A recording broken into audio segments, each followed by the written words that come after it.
Hi, yeah, I'm George Kean Proudfoot. I work for Kin Carta.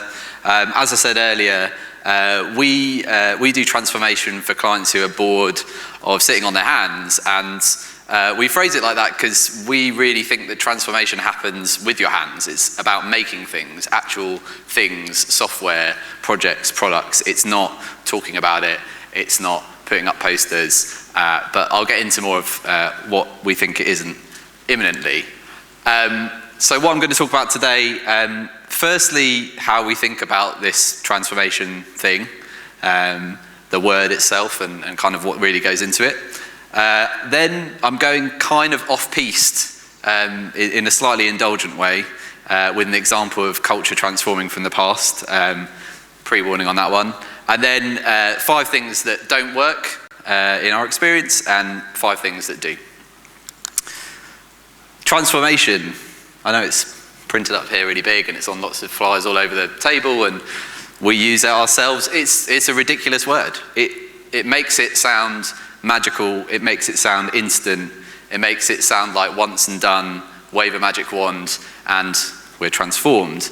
And if you do a Google image search, there's lots to kind of encourage you to think that is kind of how it's done. It's usually kind of masculine robot dudes who are kind of blue, passing through membranes and becoming ones and zeros and digitally transforming. And I think we all know it's not really like that at all. But there's something going on, and we like this phrase which we found on the internet called the Great Weirding. There is something going on that's more than just the kind of usual technological change that businesses need to adapt to. And yeah, the Great Weirding does seem to kind of cover it because there's massive technological change, there's exciting things like mobile and cloud and data and AI and all that kind of stuff happening, but it's happening at the same time as socio-political upheaval. So this is in Chile at the moment, which is a kind of photogenic socio-political upheaval, but there's all sorts of things obviously happening in this country and in America and in Hong Kong right now. And what's happening at the same time in organizations is a great deal of volatility. So CEO tenures are getting shorter, people are spending trillions of dollars and finding that they're not really getting anywhere too fast and being kind of bumped off from the kind of corporate ladder because of it. So there's something going on, and I think it's time to kind of step back from that word and just think really, what is it at its core? Transformation is all of our attempts right now to change these complex systems in response to this new context. And when I say complex systems, I mean the organizations and companies we work for, and that new context is that new technology and socio-political weirdness. So when you phrase it like that, it's not the Great Weirding, it is a Great Weirding. That has happened before. We've had these kind of situations before where lots of things are changing, technology, society, etc. So, as I warned, this is the slightly off-piste bit, which I feel is a bit indulgent, but bear with me. We're going to go back to another technological transition, the move from overland trade to maritime trade. And this happened during another Great Weirding. Which it's harder to find photos of because obviously cameras didn't really exist then, but that's the kind of most compelling image I could find of the collapse of the Roman Empire, which is all sorts of things going on there. And unsurprisingly, there was quite a lot of organizational volatility when that happened too, back in about the year 400 AD. And I want to kind of talk through what happened in the aftermath of that in 2 places, which should be familiar to most of us, Britain and France. But it kind of played out quite differently, and then the technological change that was going on as a result played out quite differently. And I think it's quite instructive to think about the past and how these things have happened and what we can learn from that in terms of the organisations we're in. So in Britain, there was anarchy. Everything fell apart. You had Vikings coming over and invading. You had various different tribes popping up. There was an extended kind of Dark Ages period, Dark Ages anarchy. In France, there was a fair degree of upheaval. I don't want to underplay the fact that there was quite a lot of war and killing and people taking over and stuff like that, but these guys, the Carolingians, took over very quickly. And they did that by being really smart. What they actually did was they took over the Roman cities, they used the Roman roads, and they even used the Roman coins. So they kind of supplanted the Romans and used all of the old systems and ways of enforcing power, and all those roads that led to Rome really worked out for them in terms of locking in power early. And yeah, that was the Carolingian takeover. But on the British side, there was new settlements, new trade routes emerging. You had those Vikings coming over and Picts and all sorts of people. And they kind of started to create a new economy over time, and that culture was much more adaptive.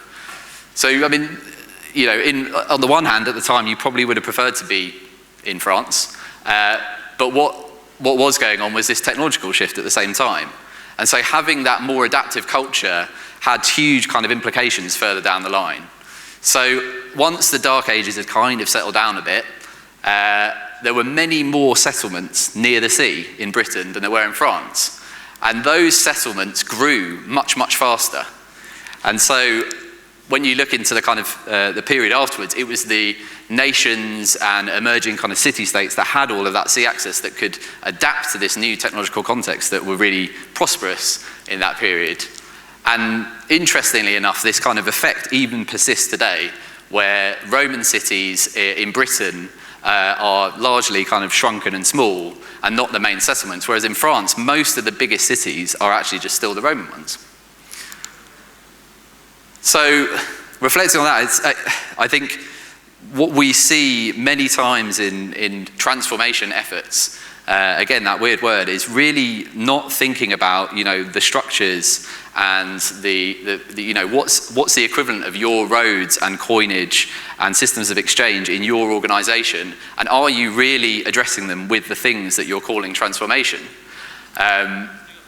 You know, for real transformation to occur, you need a culture that creates the conditions for this new technology to flourish. You can't stick with the old structures and ways of doing things that maybe keep you stuck in the Dark Ages. So there's a number of things here, and some of these things are kind of easy to kick, and I know lots of people probably have on this stage already today. But I've got 5 that are just kind of obviously not a great idea, or at least not a great idea on their own. Don't just dress up your office like it's a novelty digital film set. There is a table tennis table outside, I know, and that is often the first route to the digital transformation thing. But yeah, the foosball table, the table tennis table isn't going to make a massive difference on its own. You could also hire in a veteran, and you could ask them to try and change it all on their own.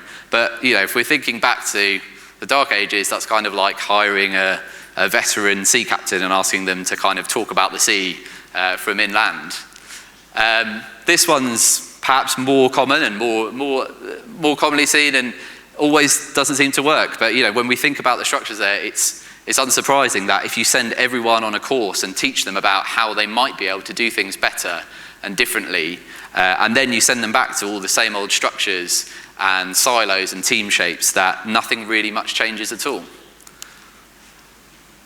This is another one. I think, like, I've heard a number of people mention this today. You know, there's a bit of a, you know, having a vision is all very well, and thinking about what the future might be for your organization and what the customer experience might be can be exciting. But if it's so out there and it's decoupled from the reality of the organization, if it is, you know, how might we just jump straight to VR customer experiences or future models, and it's not connected to what sits behind that, their actual business, you know, as much as people might be excited about that, it's not really gonna, again, get people making things to do it. And yeah, I think, thinking back to the kind of countries adapting example, you know, that wasn't planned from the center entirely. It wasn't like there was a big smart roadmap for how this country should adapt and put new settlements there. There was a lot of decentralization of power, and when you see a big multi-year roadmap of multiple things that are going to happen in an order, you should be skeptical of that, because you know, there's no real way of knowing exactly what the true path forward is going to be for your business. So 5 things that don't work, and I can see a lot of nodding as I'm talking through those things, so not too controversial. 5 things that do, and again, I've heard a number of these already today as well. I think there is some nuance, and I think there are ways of doing these things better or more completely. So yeah, how do we create that adaptive culture? hopefully with a little bit less anarchy than Dark Ages Britain. I think, so back to the kind of customer experience vision point, they're exciting, but they don't do the kind of full stack. And one thing we're really big advocates of at Kin Carta, and we're exploring now with a number of businesses, is doing this kind of full stack service design approach. So not just the front of house experience and the back of house operational stuff, but what's the infrastructure right now and what might the infrastructure be in the future, and various other pieces. So we do the full stack with technology and organization fully represented. And what that does is it means you can step back from it and go, as much as we're excited about the customer experience stuff and we want to deliver new value for customers as soon as possible, there might be things that mean that that's a complete dead end for us right now. So you can spot those dead ends. You can spot shortcuts as well. You can see where there is existing value, maybe back of house, maybe in one part of the business that you can transfer. You can spot hidden gems, and that's basically where you should be prioritizing for the next point, which is, again, something we've heard a number of times today, cross-functional teams focused on the outcomes in that part of the business, getting cracking on it, and really pursuing them. And I think we've heard this a number of times, people. The thing that I would really emphasize with the cross-functional teams is bringing people who have legal or compliance expertise, or if you're creating something for a retail store, bringing in people who spend a lot of their time in the retail stores, maybe the staff, or in a call center, bringing those people in because they have that expertise and they're cross-functional too, not just we've got designers and developers and product people. Bringing that expertise in early. And I think one group as well that maybe is unfairly maligned, sometimes by myself in moments of frustration, is procurement. And bringing them into these cross-functional teams is really interesting, particularly when thinking about the next point.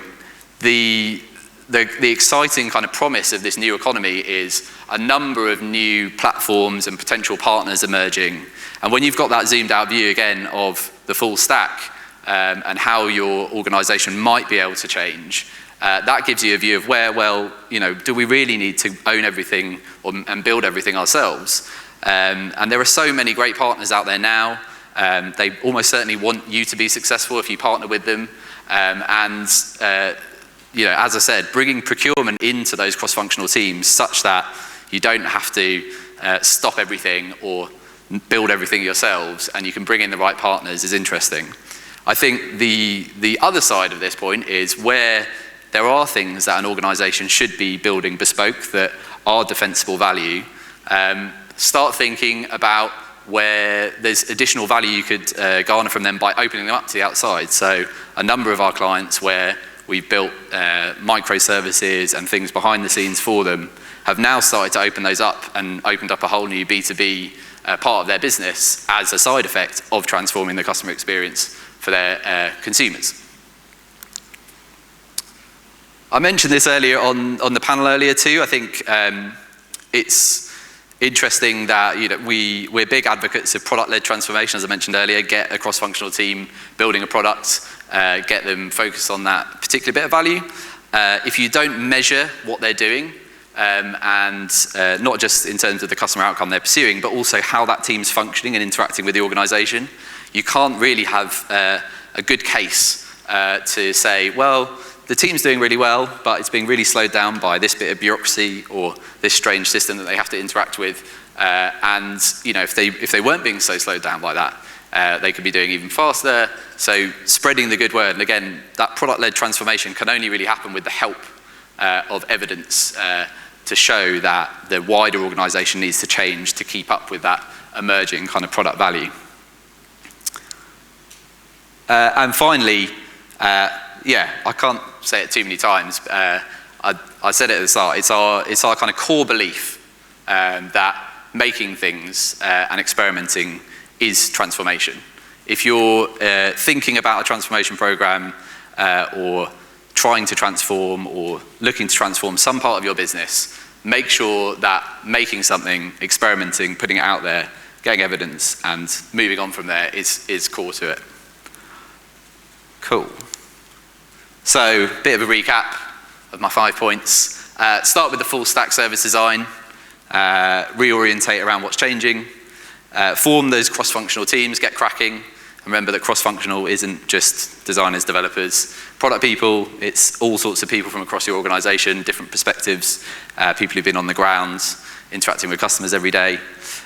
Open up to new partners and platforms, spot those new places where you can utilize other people's valuable products and services and where you might be able to repackage what you're doing and put it outside the building. Measure and track, like make sure that it's not just the outcome, that's very important, but also how the team's functioning, how it's interacting with the rest of the business. And yeah, throughout all of that, please do just make things and experiment. That's really the only way we're going to be able to push things forward. So yeah, thanks. And yeah, obviously follow us on the socials. My final call to action, marketing team have insisted on this. But you know, I also quite like having a drink. The drinks are about to come out, I think, maybe soon. About half an hour? Yeah. Yeah. So there are many of us Kin Carta folks here. Please do come along and have a chat. Tell me how to make my talk better with some interesting examples of what you're doing right now, or where I was a bit too heavy-handed on the table tennis table. Actually really was an important part of our thing. Please do tell us that. Yeah, so come along and have a chat. Thank you.